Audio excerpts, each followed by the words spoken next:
Welcome to the Slop Temple. We pray this video helps. You start by preparing both sticker and resin so adhesion is predictable. Clean the vinyl with 90% isopropyl, then dry. That removes oils that block bonding.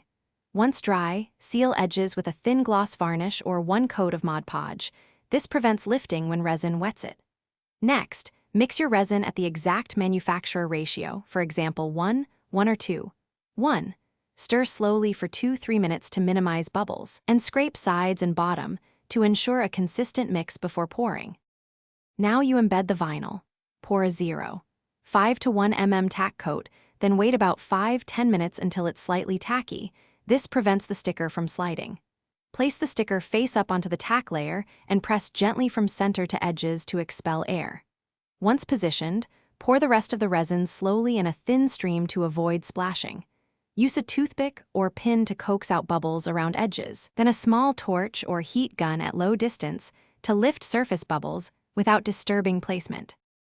Finish by covering the piece to block dust and allow a full cure.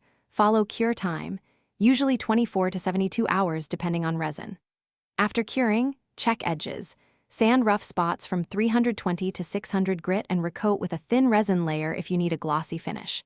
If the sticker lifts or shows fogging, apply a thin brush coat of clear resin or compatible adhesive at the lift, then cure again.